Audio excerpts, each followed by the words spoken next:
नमस्कार, मैं सदर सैफी और आप देख रहे हैं हमारा खास बुलेटिन। धनंजय पर अखिलेश यादव का बुलडोजर वाला वार। कहा कि सरकार पर जमकर अखिलेश बरसे और कहा कि जमाना सीबीआई का नहीं बुलडोजर का है। समाजवादी पार्टी सपा के राष्ट्रीय अध्यक्ष अखिलेश यादव ने शनिवार को एक प्रेस कॉन्फ्रेंस में तबातोड़ हमले किए। उन्होंने हाल ही में कप सिरप विवाद में घिरे पूर्व सांसद धनंजय सिंह पर तीखा पलटवार किया और राज्य में चल रहे सिस्टमैटिक इंक्वायरी एंड रिव्यू यानी एसआईआर प्रक्रिया को लेकर चुनाव आयोग और बीजेपी पर गंभीर आरोप भी लगाए हैं।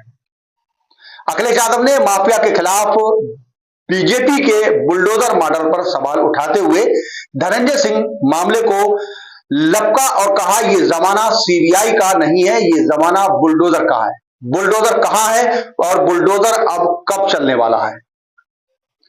बता दें कि सपा मुखिया अखिलेश यादव ने कप सिरप मामले में आरोपी के साथ तस्वीर वायरल होने के बाद में सीबीआई जांच की मांग कर रहे हैं। धनंजय सिंह पर सीधा हमला बोला। उन्होंने कहा कि लखनऊ में मुख्यमंत्री के ऑफिस में बैठकर जो माफिया का काम कर रहा था उसका एक पार्टनर दुबई भाग गया और वो धनंजय सिंह खुद कहां भागे हैं ये किसी को पता नहीं है। अखिलेश ने कहा कि बीजेपी का डबल इंजन सरकार भ्रष्टाचार में डूबा हुआ है। उन्होंने कटाक्ष करते हुए कहा कि जब बीजेपी के अपने लोग माफियाओं के साथ काम कर रहे हैं तो बुलडोजर कहां चल गया है। यह पलटवार बीजेपी के उस नैरेटिव पर सबसे बड़ा हमला है जिसमें वह अपराधियों के खिलाफ बुलडोजर चलाने का दावा भी करते हैं। खासकर अखिलेश का यह तंज जो है उत्तर प्रदेश की सरकार यानी योगी आदित्यनाथ की सरकार पर भारी था। समाजवादी पार्टी के मुखिया ने राज्य में चल रही एसआईआर प्रक्रिया को लेकर बीजेपी और चुनाव आयोग पर गंभीर आरोप लगाए। उन्होंने कहा कि ये जो एसआईआर आखिरकार बीजेपी जल्दबाजी क्यों कर रही है। चुनाव आयोग और बीजेपी दोनों मिले हुए हैं। अखिलेश ने तर्क दिया कि उत्तर प्रदेश में इस समय लगातार शादियां हो रही हैं, लोग तो शादियों की तैयारी में आना जाने में व्यस्त हैं।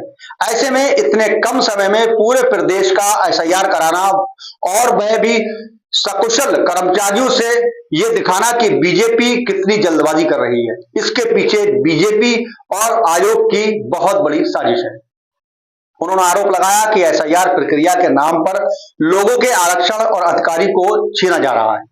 उन्होंने यह भी दावा किया है कि भाजपा जो चाहती थी चुनाव आयोग वो करता है। उपचुनाव में भी चुनाव आयोग के काम को देखा है कि कैसे बूथ लूटने का काम किया गया था। उन्होंने इसे लोकतंत्र खत्म करने की साजिश भी बताया है। इस अखिलेश यादव ने एसआईआर प्रक्रिया में लगे बीएलओ बूथ लेवल ऑफिसर की मौतों का मुद्दा भी उठाया। उन्होंने कहा कि कल फतेहपुर में मृतक बीएलओ के परिवार से मुलाकात का जिक्र करते हुए कहा कि मृतक पर जल्दी काम करने का दबाव बनाया जा रहा था और इसी दबाव में उसने आत्महत्या कर ली। उन्होंने लखनऊ के मलियाबाद में मृतक बीएलओ विजय कुमार की पत्नी को 2 लाख रुपए का चेक भी सौंपा। उन्होंने सरकार से मांग की है कि पीड़ितों के परिवारों को 1-1 करोड़ रुपए की सहायता राशि और बाकी सरकारी सुविधाएं भी दी जाए। अखिलेश ने यह दावा किया है कि एसआईआर में लगे बीएलओ पर अधिकारी भारी दबाव बना रहे हैं जिससे तत्काल रोका जाए क्योंकि यह बेहद संवेदनशील मामला है।